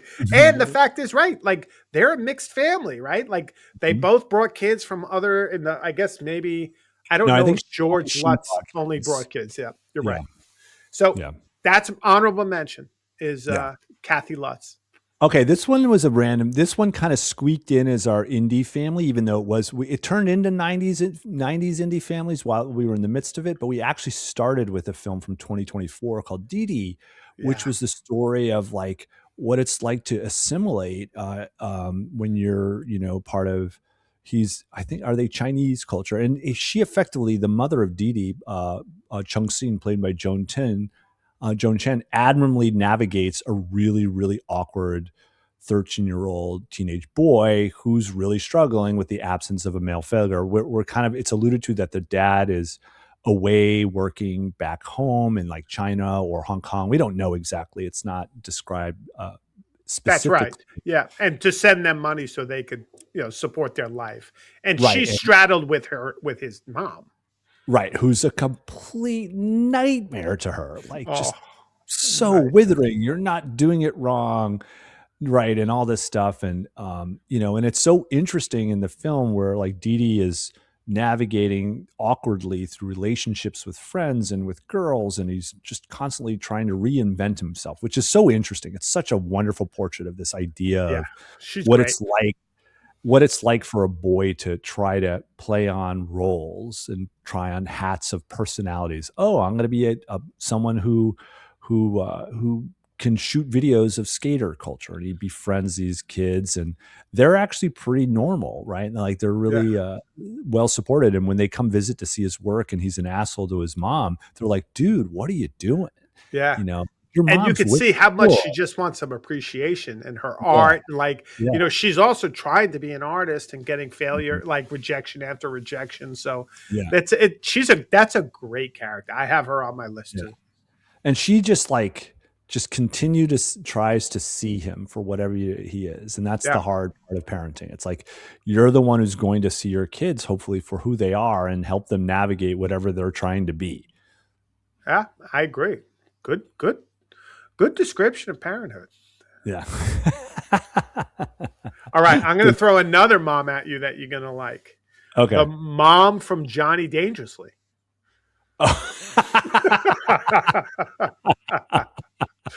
I'm surprised you haven't said her yet.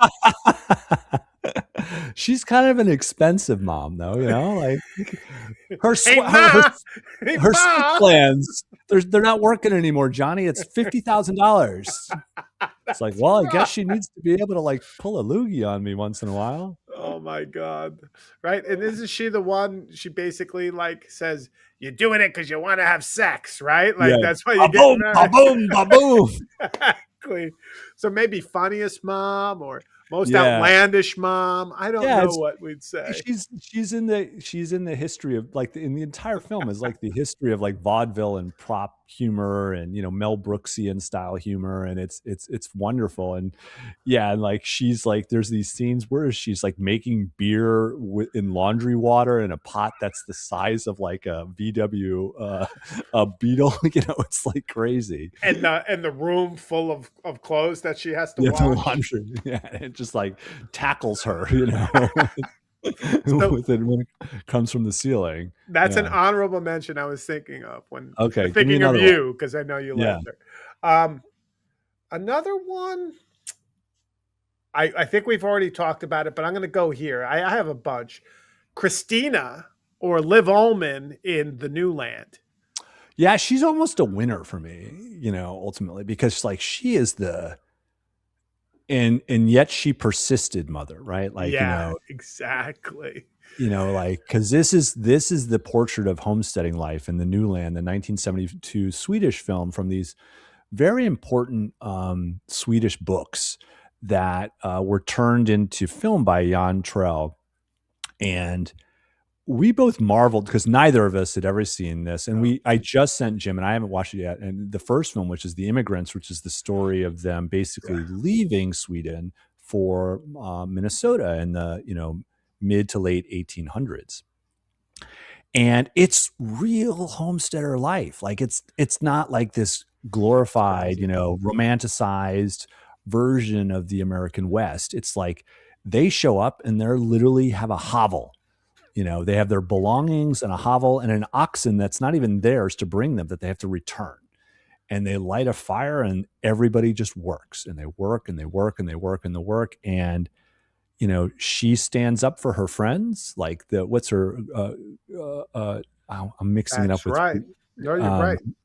who doesn't stay within the confines of the Catholic. I think are they Catholics? I mean, whatever the primary Christian religion is from that they bring from Some Sweden. version of Protestant.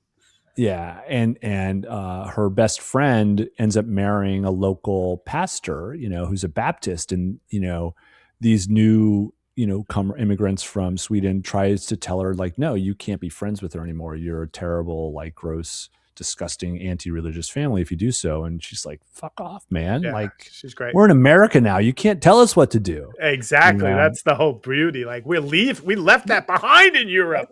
Yeah, exactly. And so she's a tall standing woman as well as a mother who persists through childbirth after childbirth after childbirth. You just get a sense of like how grueling it is. And then she's that scene where those Native Americans come and she gives them that piece of meat. And she's just like, Yeah. and then she's also, I love her because she's existential. Like part of her heart is still back in Europe. Yeah. Like she's Yeah. struggling with, like, she wants to do right by Carl Oscar. She wants to do right by her own Hmm. kids. And there Yep. is a certain amount of selflessness to the mother, obviously, continually, but in the 19th century, coming to a new world, particularly, and she arguably could get lost in that. And she struggles with her identity as she's not allowed to have kids anymore. She's just a super rich, complex figure of mom, the Hmm. richest and most complex I think we've seen in our first, however many 40 something films. I mean, she was just a wonderfully rich character. 47 films. Yeah. 47. Well, that's all the nominees I have. Give me your last ones. What else do you've got? I have more. I have Carolyn Butler, Terry Garr, and Mr. Mom. Oh yeah. Well, I thought she, we've talked about we it. She's talked about her. awesome. Yep. Yep. Marion Starrett from Shane. Yeah, I give you that one a lot too. Yeah, she's Yeah, great. she's good, right? And then I liked Ellen Brody a lot. We talked about her from Oh from yeah, yeah, we did. Jaws. Yep, yep. And then that's one more. Annie Pope from Running on Empty.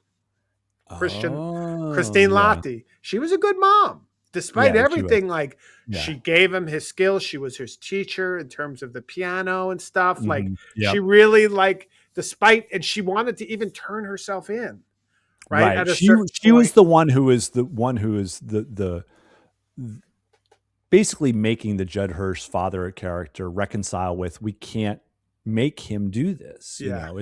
It's not fair to him. And he despised the bourgeois, classical piano teaching that she did with the River Phoenix Sun character. And you know but she's like, no, this is my family history and this is something I can give to my son and he wants to do it, so why would we ever hold that from him? And so that was, yeah, I like that one too.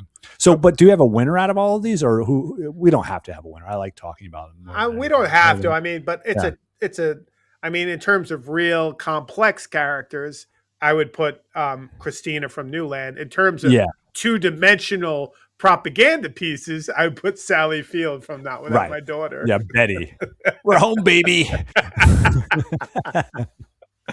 Okay, so finally we gotta, because we're dads ourselves, we have to end with Oh, the I have a very particular set of skills award for the standout father of the year. yeah, And yeah. this, of course, is the line spoken by Brian Mills in the film Taken. He's not going to win this category, but I love the I have a very particular set of skills. And he has to, save his abducted daughter from an Albanian mob that's selling her to a Saudi prince as a sex slave. And, he's at least a good dad too. He obsesses over her interests with the karaoke Yeah, machine abs- and introduces her to a world famous pop star. I mean, yeah. he's just a standout, but I just love that line. I have a very particular set of skills.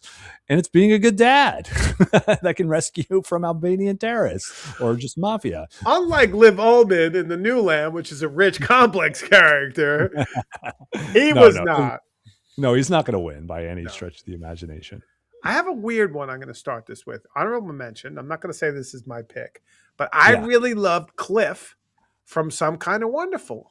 Yeah, for sure. He's the Yeah. one. So Some Kind of Wonderful is John Hughes' film, Michael's least favorite John Hughes film. It's probably not the best John Hughes film we watched, No. probably the worst.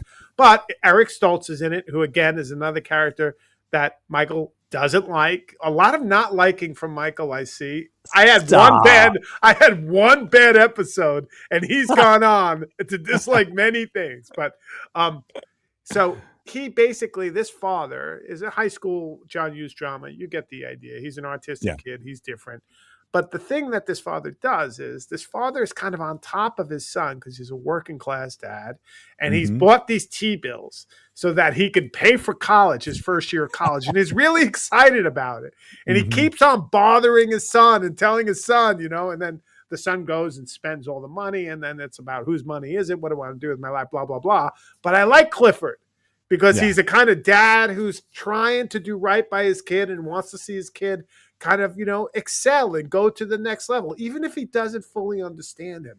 And I Right. think there's something I like about him because not all parents are going to fully understand their kids, but they have an idea of what they think might be right for them. And Cliff fits in that well. Yeah, and he ultimately trusts him. Like he lets him. He's gonna like, I have to trust you to Yeah. make your mistakes and make your way, and that's the kind of, because they have their little yelling match, which is so important, about the Yeah, money. that's right. And it's like, you gotta put the money back, Keith, that's his name. Keith. Yeah. And he puts on the All right. shower. So I have a great honorable mention that actually goes to an actor who plays two fathers, and that's Paul Dooley Paul Dooley. in both 16 Candles and Breaking Away, where he plays a dad that has these two moments that are super important to these films.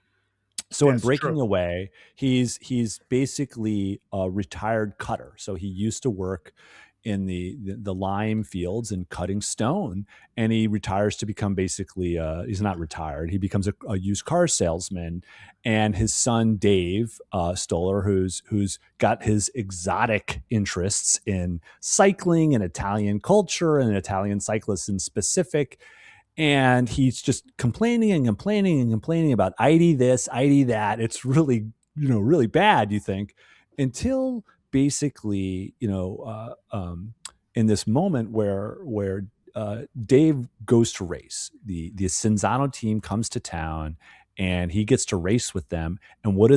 They shank him. They shank him with their pump and his back tire, and his whole world is destroyed. His image of himself, and his father is there to take him on his shoulder, and he's like, I didn't want you this miserable. But more importantly, it leads to this conversation where they walk the campus of University of Indiana, and it's this conversation about class and culture. And it's like, you're not a cutter, I'm a cutter. You're never going to work those lime fields. You have to find your own way, and it's very about navigating the future. And when you're losing your trade, like the trade isn't there, you're not a cutter. You want to claim yourself as one, but you're not. And he talks him through that. And similarly, Paul Dooley does this as Jim Baker in 16 Candles with He Samantha. does. Yeah. When in the end of the day, he finally reconciles, like it's the chaos of it's her 16th birthday and the entire family's forgotten because her older sister's getting married tomorrow and all the extended family are visiting, and she gets lost in the mess. And he realizes it in the middle of the night, and because Sam has been ejected to the couch in the living room to go to sleep, and he comes to her. And Paul Dooley speaks about how this film, he wouldn't have done it if it wasn't for this speech, because otherwise he felt it was like a nonsense role, a nothing role. And he connects with her. At first, he thinks she's upset about her older sister and maybe jealous. But the idea is like he communicates to her. It's like, you're the one I don't worry about. And this isn't about playing favorites. He loves all his kids. He worries about the older sister because she's going to marry a bohunk, and he worries about the younger brother, who's kind of an asshole, right? He's like a twerp, or whatever the word was. I can't remember. But he's like, Sam, I know you're fine. You've got your head straight. And that's what she needs. And he makes this connection. So he's kind of interesting because it goes to Paul Dooley as double dad in two Yeah. different films. Well, it's like Terry Garr is double mom, but not equal parts mom, Nope. depending on. But Paul Dooley, I have him both in Breaking Away and in 16 Candles as honorable mention. Yep. Yeah, they're both honorable mentions. Yeah. What how do you feel about Clark Griswold in Vacation? He's in there. I made it. He's an honorable mention. You changed my mind. This was our first film, wasn't Our it? I first think it one, was. yeah. It Yeah. was our very first film, and I was like a total Clark Griswold hater. He almost gets his family killed on multiple occasions. He's flirting with this fantasy with Christy Brinkley. But in the end, even he's just like a middle of the road, normal, like suburban dad with, Yeah. bad hair. He's too tall and awkward, but he indulges his family's interest, takes them on this ridiculous road trip, and ultimately forces his way into Wally World so that they can culminate their experience in actually going to the amusement park. He's a good dad. He really is. I thought I did love that. So I'm going to throw two at you that Okay. for me I have more compete. too, but you go ahead. Yeah. Let me start with one. I really love Archer Graff from Weapons as a dad.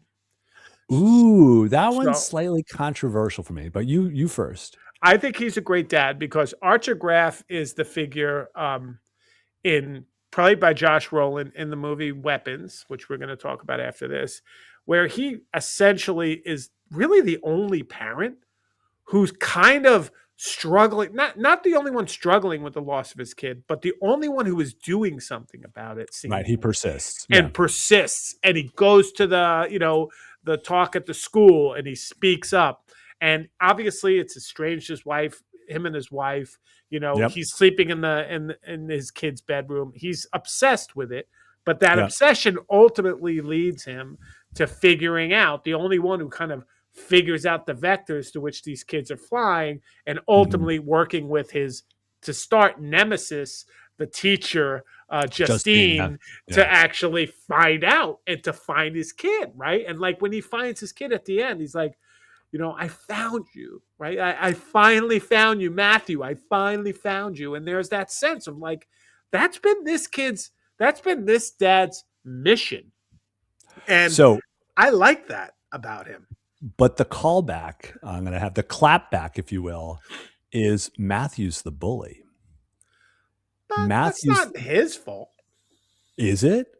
Is it Oh, not? the sins of the father are visited upon the sons here. I In could a have a sense.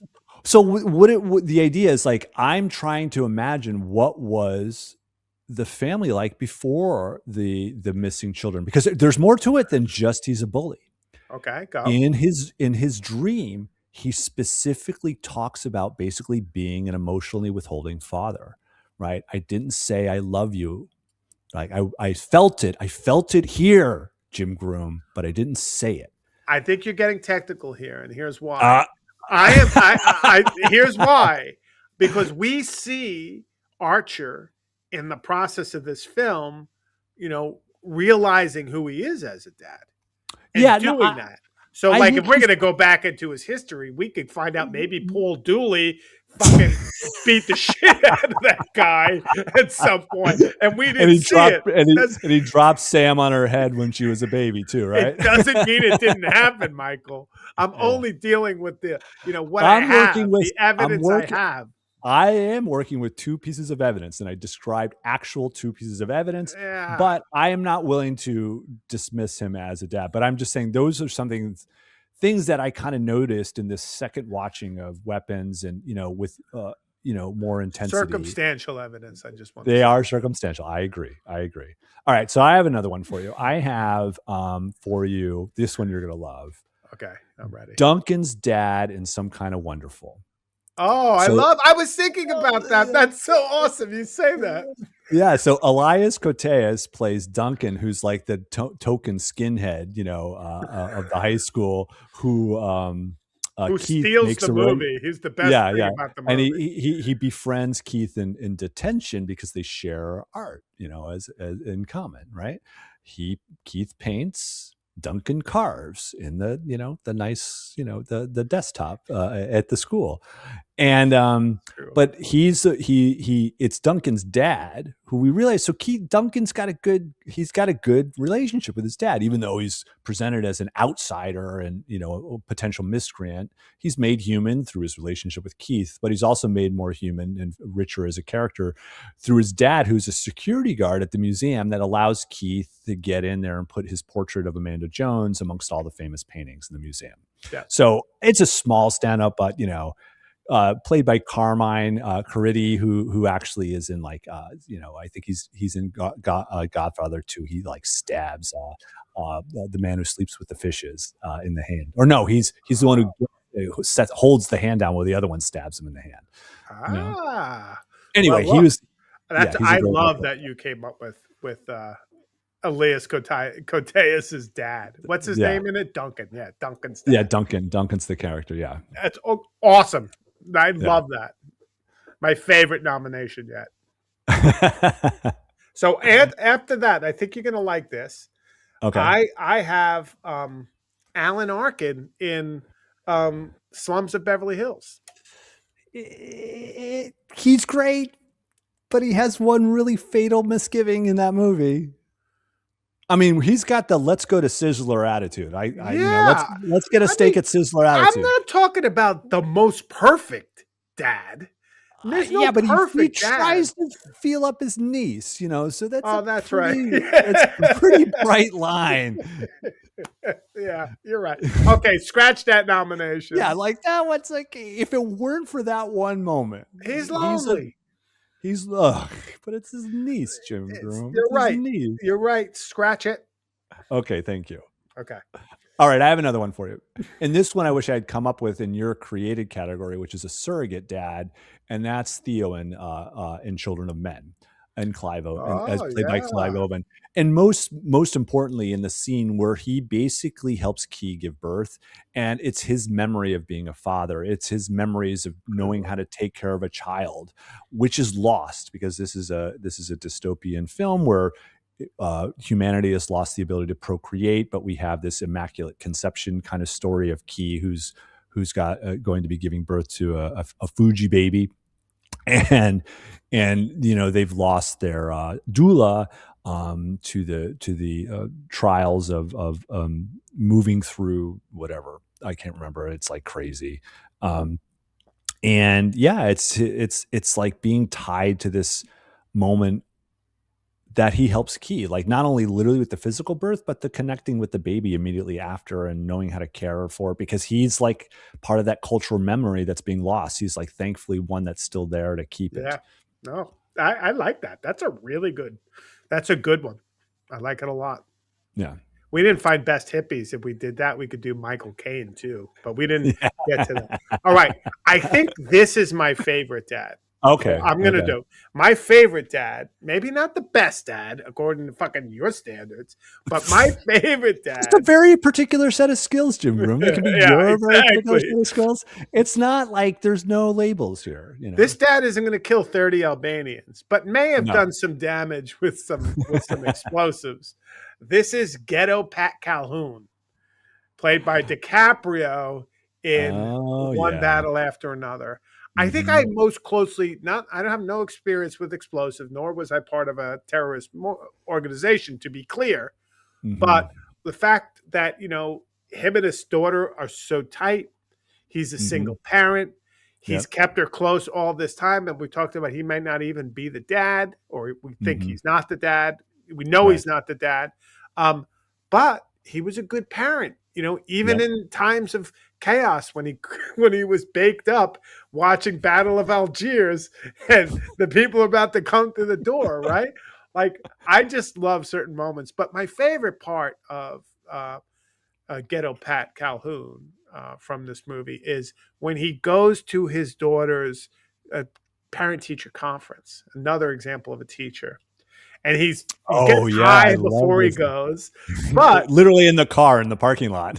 and not only is he talking shit like you got a lot of white men on the wall and they're slave holders, and he's like great. But then when she says how good his daughter is doing and what a wonderful student, he starts crying. And he Yeah. gets just like he gets all emotional because of what they've been through, and he talks about it. But like, I just, Yeah. maybe portrayal of a dad or a dad I want to kind of imagine I could No. be. Like, there you go, ghetto Pat Calhoun. Yeah, and the way that like it's described too is he's talking to Sensei, like the Benicio del Toro character, as he's like navigating, trying to deliver Pat Calhoun to the sisterhood of Beaver, the Beaverhood sister, whatever the fuck it is. It's really funny. All that I talked a lot about the language used in that film Yeah, and the so good. specificity of it's so good. Um, It is good. but in particular, he's like as being a part of being a dad and like becoming a resolved, a good parent. And it's shown very early how, and this is part of the problem with Perfidia with him, is like she feels like she's losing her relationship to her daughter. She's like, fuck you love me, not the daughter, right? Because he's Yeah, doting from the jump. But he also later on, after like the post, like trying to get out of the life of being on the run, he's like, I don't get mad at anymore. Like he knows he's a fuck up, right? And he can't be yeah, the angry one. And that's really an important. He reconciles his role. It's like, to do this well, I know I'm imperfect, but I'm going to do the things I'm able to do as well as I can. And one of those things is I make this commitment to not yell ultimately. And the way that he navigates the teenagers that visit to pick her up for the dance, it's just so effing funny, it's and great, right?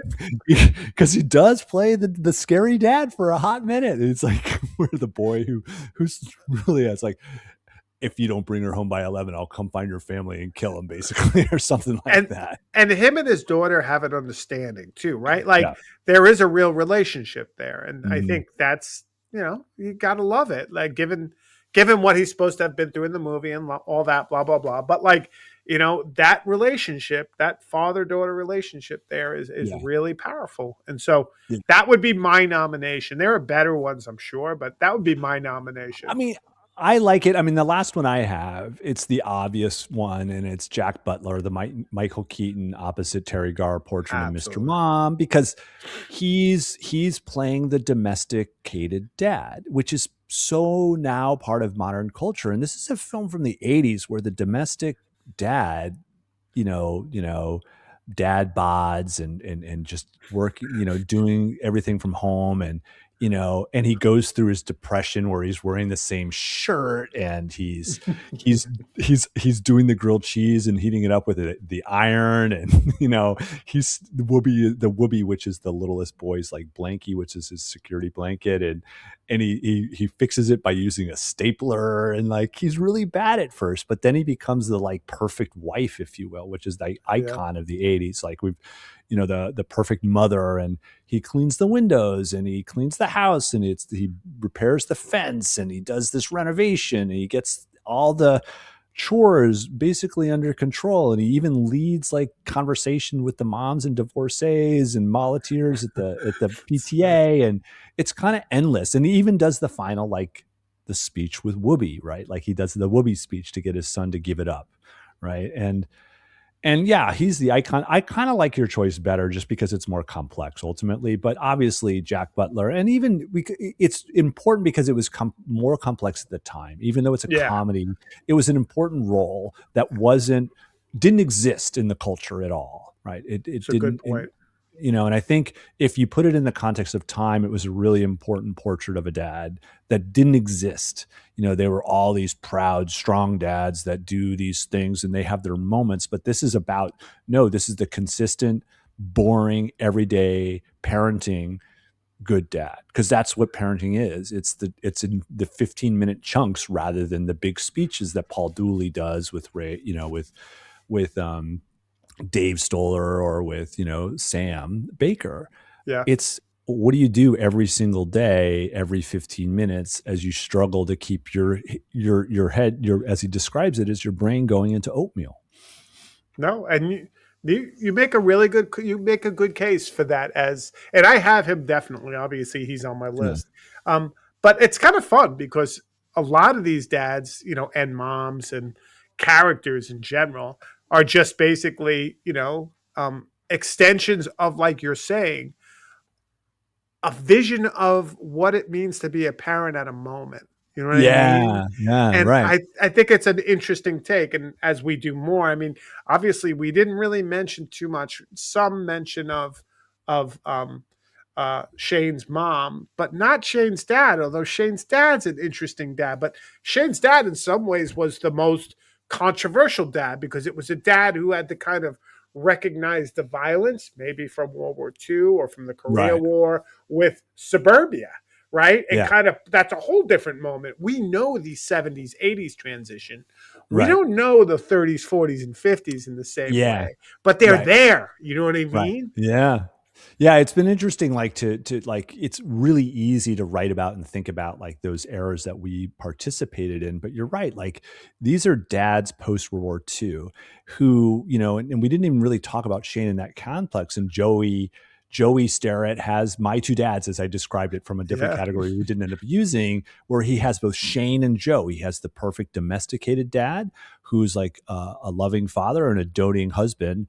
And he's still strong, but this is a time of violence, which is World War II was that moment of violence. It was necessary violence to keep civilization together or to build, the homestead in the West. Yeah. And that in this one is not about like, killing Native Americans, this as it is in the Searchers. This is about, corporate overlords that are trying to kick you off your land, right? And willing to murder for it.